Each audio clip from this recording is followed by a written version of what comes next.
Hello everyone, this is Kurigu and welcome to the Minecore FTB Monster server.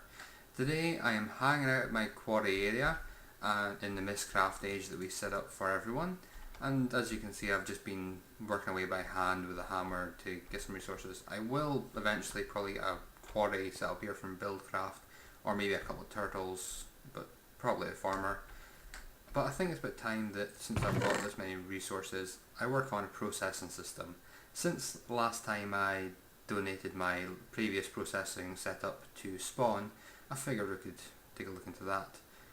So I've got my strong box here, I've got a couple of miner bags and my own backpack. So why don't I go transfer some of these items over to there and meet you back at the base so we can get processing. Okay, so here I am, a little bit in the middle of nowhere, but for a good reason. I'm planning to get started in factorization. And to start, I'm going to need some diamond shards. And the best way to do that, plop a block of diamond. It was a big bang. And I should get 18 shards in total. 13, 18, there we go. And I'll maybe fix this whole layer. Yeah, I will. Okay, so I'll meet you back at my base. Let's see what we need to get started in factorization. I believe the main component of factorization for our processing side is the lacerator. If I can find that. I think it's actually an assemble type machine. So you get a recipe for dirty gravel ore, lacerator. So it's a diamond cutting head on a motor on a socket. So let's see what the recipe for the diamond cutting head is. 8 diamond shards and a weighted pressure plate. Shouldn't be too hard. And that's the lacerator. And here's the motor. We need a battery. Sulfuric acid, some gunpowder, and coal or sulfur. Let's see. Do we have any sulfur? I don't think we do, but we do have gunpowder. And a piece of coal. So we've got our coal, 2 gunpowder, and a bottle of water, sulfuric acid. And I think that was just surrounded by lead. No.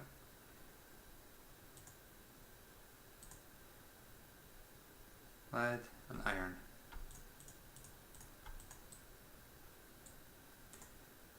There we go. It comes fully charged as well. So I believe we can use this for a few things. I believe we need some of this as well. Lead around clay block. Let's get a few of them.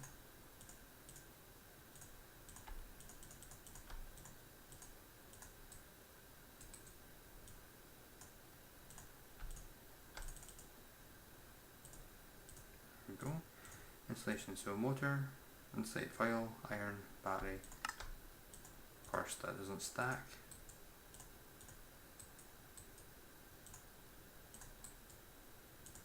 And there we go. So we've got our lacerator. Motor, diamond head, lacerator set up in the socket is iron bar, wooden slab. Do I have any iron bars? I don't think I do. I need a bit more iron though.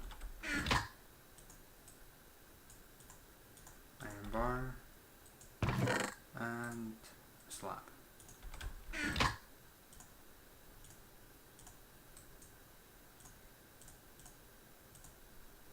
And because I'll know I'll need it, I'll get some lead wiring as well.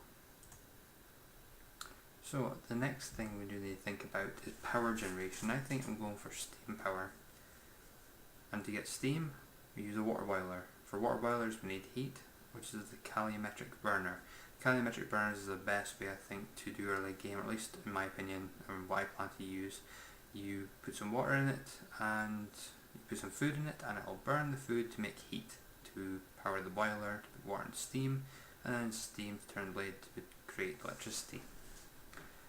So let's start with the calorimetric burner. We need some more sulfuric acid, a sticky piston, and some leather. So let's go do that. So if memory serves, I should be able to use this raw rubber to make a sticky piston. We'll soon find out. There's a piston, and can we do it? Yes, we can. So it's a calorimetric furnace. Forgot some bones. So it's 8 bones. 6. 6 bones in a calorimetric furnace. Get some sulfuric. There, there, and there.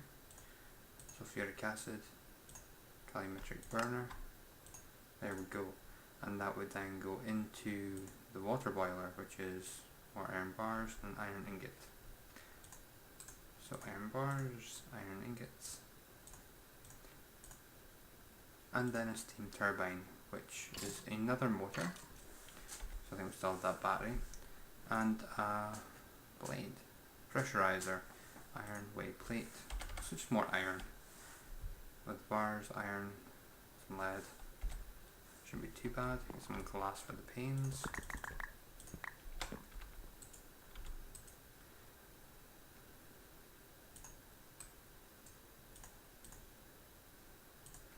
Here's the iron. There's a weighted pressure plate. And like this.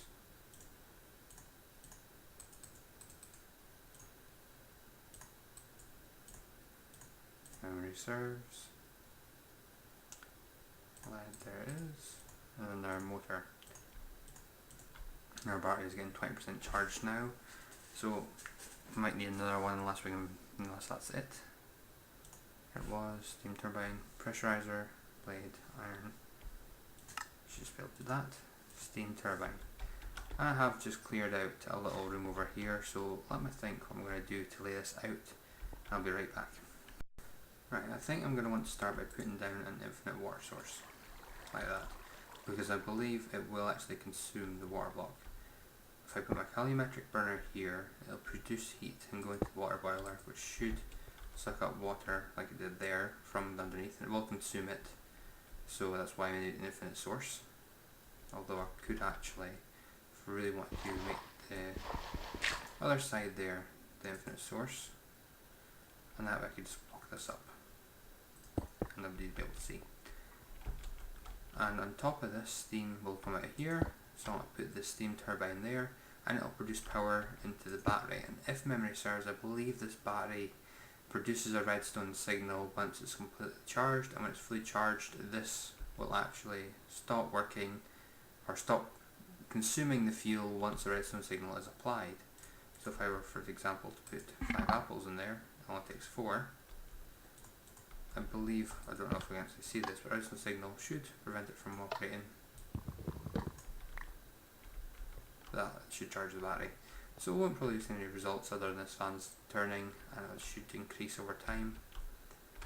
Let me go check. There should be a charge meter actually. A sign, a stick, some wood. Let me go make this so I can measure this. So now I have my charge meter. We should see this battery is actually fully charged. This has the timer left on it saying it's empty and how much time is left. And I don't think that'll change when I have to access from this side. Yeah, once it's consumed a piece of food, it'll just keep going with that food. But what it should mean is, now that that's full, if I put another apple in there... Perhaps I'm wrong then. Perhaps it doesn't emit redstone signal.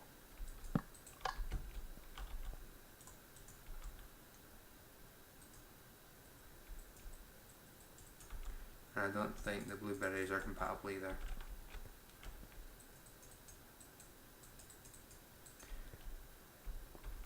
Anyway, so we've got our power and we can get onto the wiring. We'll just basically fuel this one once, so batteries don't work, so in the future episode I will need to get a better source of fuel. I should have some bread sitting somewhere that we can use. I wonder if rotten flesh would work. It seems it's taken it. Probably not a very good source, but a source nonetheless. I'll see if it's got a redstone signal. Yeah, because it's got a redstone signal, it won't consume that rotten flesh in the process of it.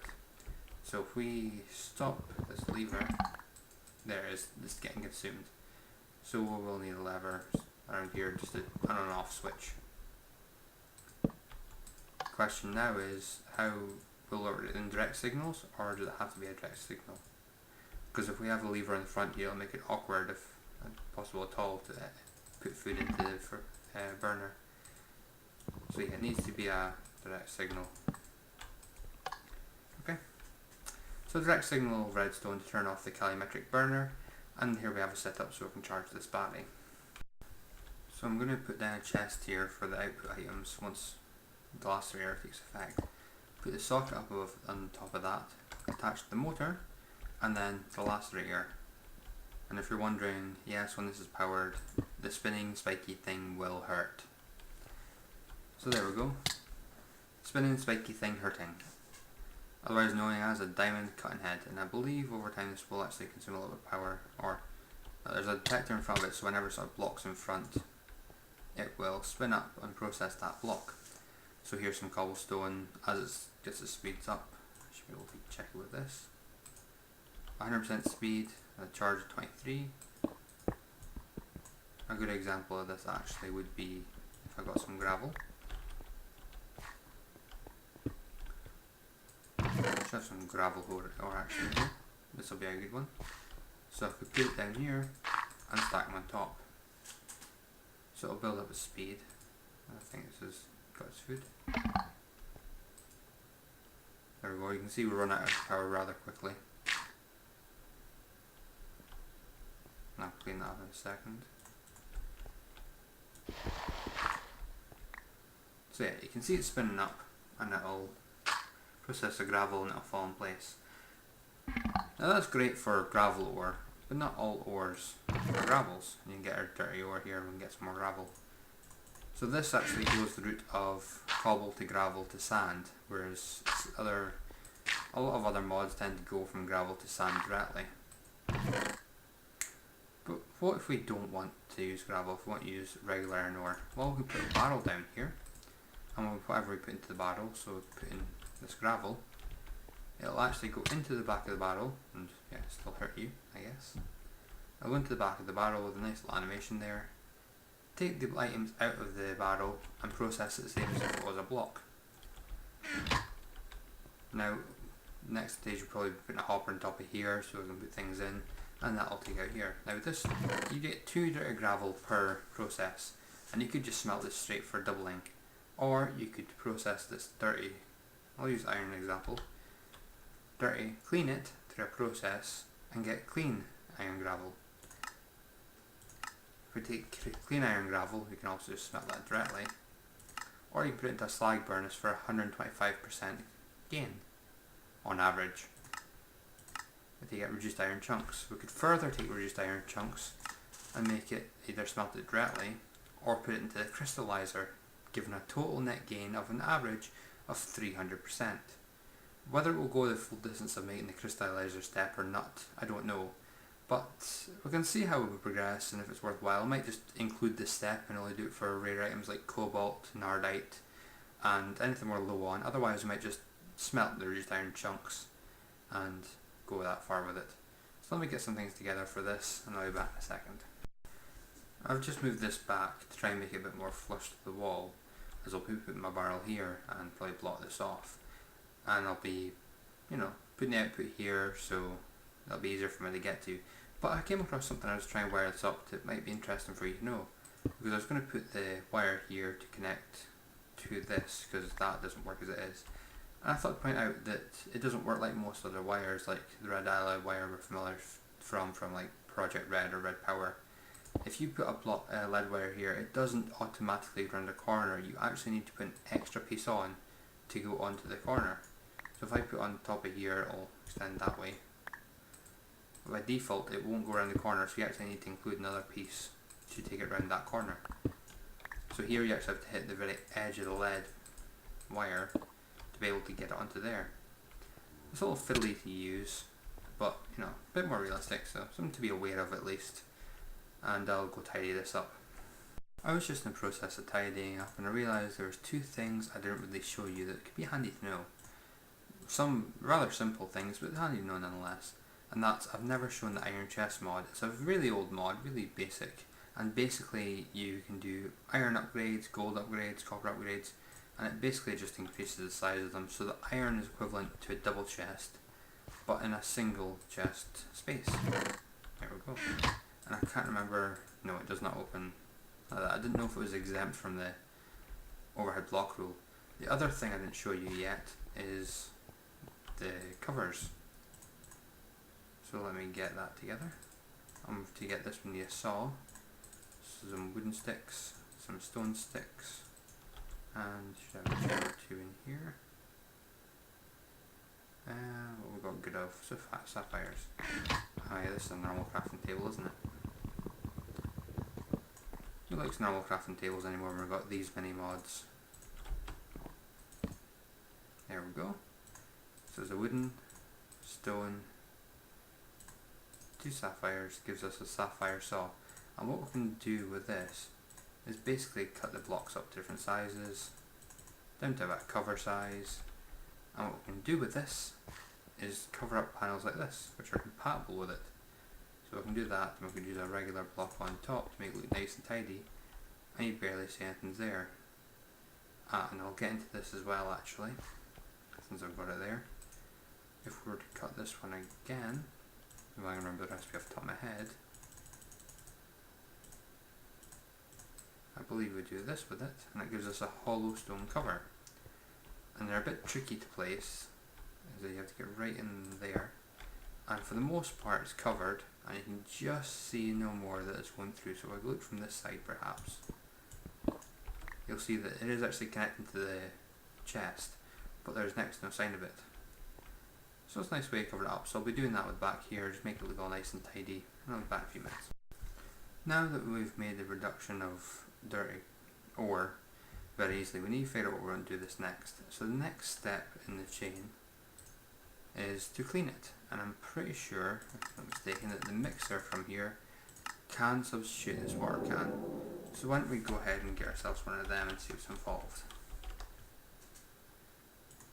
A mixer, so we need a pressurizer, which is just iron and a pressure plate, and another motor. So we've got the cable, we've got a battery. Luckily we've set it up so we can charge it now. So I just need to go get that battery to place here and get ourselves a cauldron, and we should be all set to go. I don't think there's any fancy tools needed for taking this down, although I had to go in the back here. There's a slated coil here. Or get ourselves some iron and some lead. And it's a good thing I'm doing this iron because I'm actually a bit low, so yeah. Let's get this.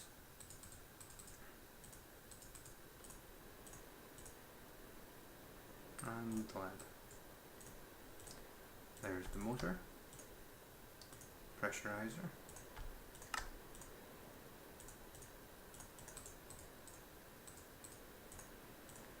There it is. I think that was everything we needed. Our cauldron. Just enough, yep. And motor with some lead.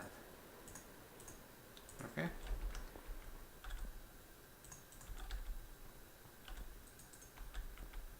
Now, if I'm not mistaken, this can put in shapeless recipes, put a bucket of water in there. Maybe not.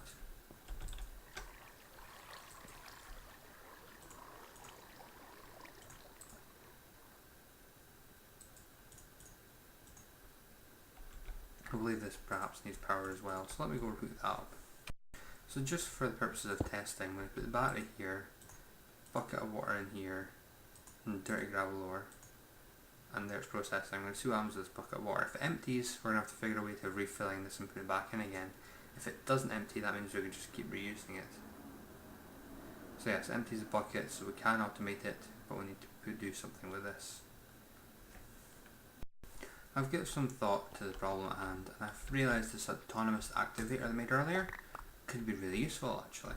I could make this to automate the production of water buckets, and a bit later, a bit more items in it than I expected. Let's put that there. That way there for now. So, and I've also swapped this round because I realised I need power in my input machines this side and then power outputs here. A little bit better. So a bit bucket of water there, another bucket of water here, and go there, and forget here, that there. Donus activator. Press and hammer this so that it turns like that. And what I should be able to do, if I think, is set inputs and outputs again. And the question is, what level of automation do I require?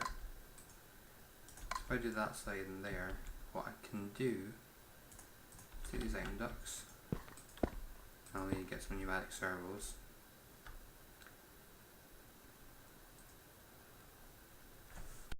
I think I should actually move this over one.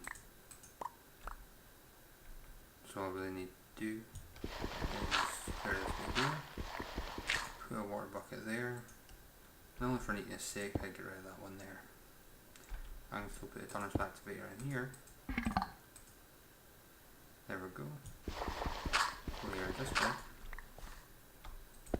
Stick our tubing back in. And figure the output, I think that side. No.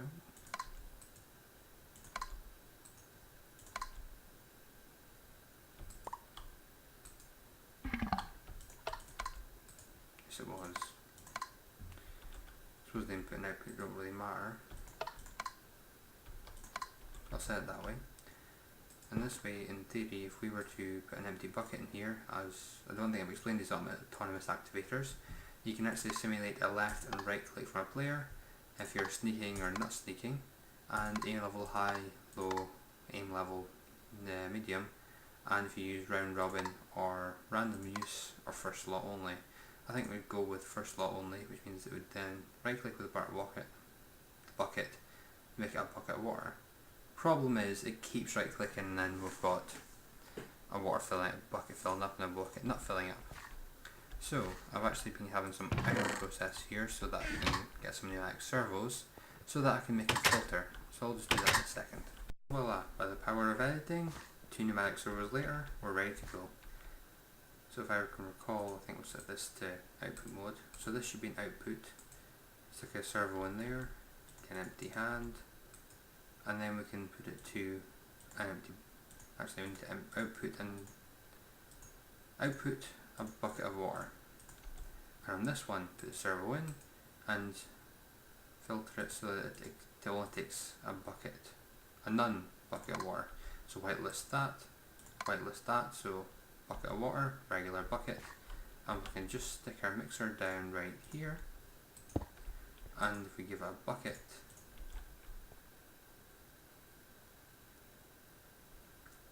I think that should work.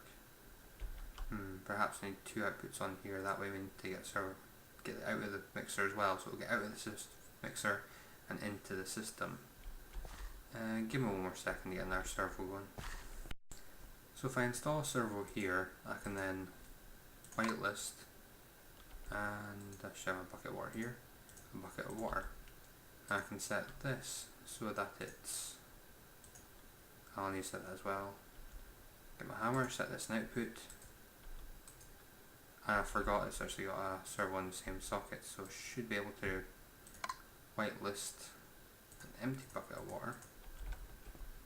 I can just put that there. Fiddly things. Whitelist bucket, and we need to set this to disabled, ignore, that's the same one, ignore. So in theory, this one bucket of water, once it becomes a full bucket, should output onto here.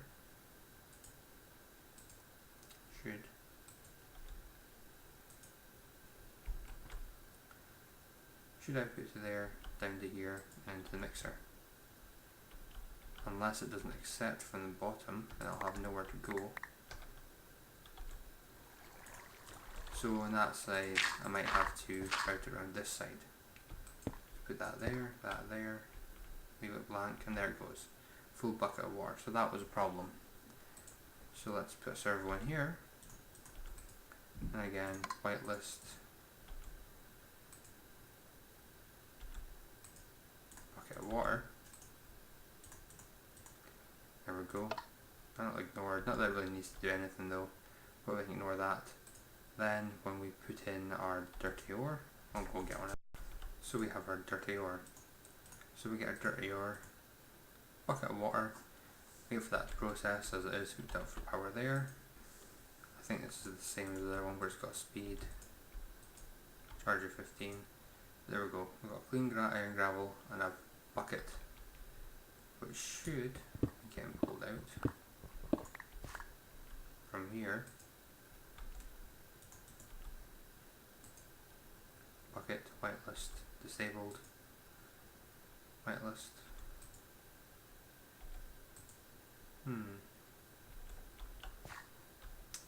Let me see what I can do here. Okay, so it should finally be sorted.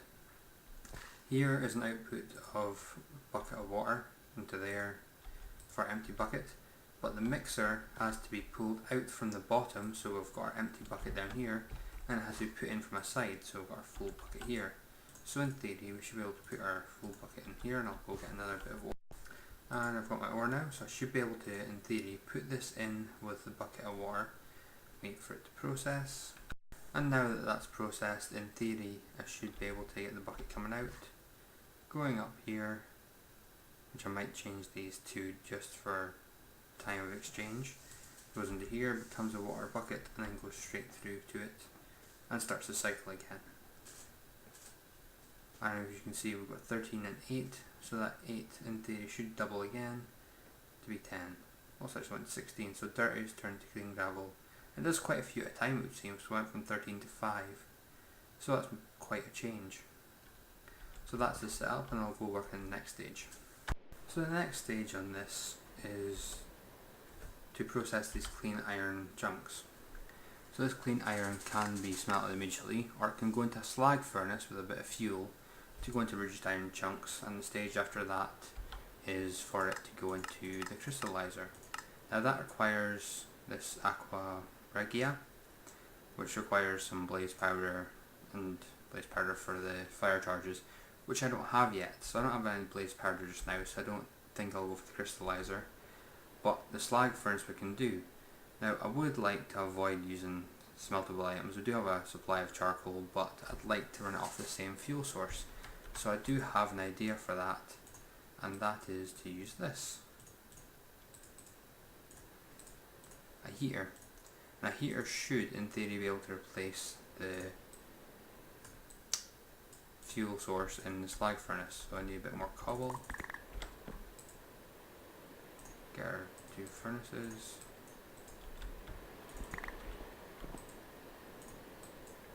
And then we've got a slag furnace. Now I could just put it down and smelt with it, but I believe that these can actually transfer through blocks, which means if I put my heater here, there you can see it's glowing, and it's now should be getting power. So if I put something in here, let's see, I've got to smelt. Let's just clean gravel. It's not going to be efficient, but you can see it's heating up there and it's going to process. So it would process it, and we've got some more clean gravel here. So we'll be doing this manually for the most of the process, and actually, if I think about this, I could move this over a bit and then get a regular furnace there as well. I could actually put a regular furnace right up here, and it should work with the reduced chunks. So if I get, let's get a stack of cobble, regular furnace to here, that should run off the heater as well. So once we get these reduced chunks, we can put that in there, and it can run off the heater as well. Now this heater is only really able to run 2 of them. You can see it's flickering a bit. That basically means it's on the border of, being overwhelmed by the 2 sources. So it's generating as much heat as it's getting power, so there is no overload. And this is actually going down, so I need to put some more food in this. Which reminds me, I've got my hopper here for that, so I could... It's getting a bit cramped in here. I might need to reorganise it in a little bit. But that's the basic work setup. So we'll put our ores in here, come out and test here, put it into our mixer, and then into slag furnace, regular furnace, which I should really swap these 2 around, and we've got our auto system for refilling our water buckets of the ore. And I think that's about a good wrapping up point for the episode. Now we've got our processing here. We can up to triple our ores. I think we're currently sitting at, is it 230% or something like that, 200 and something percent. So we're doubling or better at the moment. So that's a good wrapping up point for us. So I hope you enjoyed the episode. If you did, please leave a like, and if you want to see more, subscribe, and hopefully I'll see you next time. Thanks for watching. Goodbye.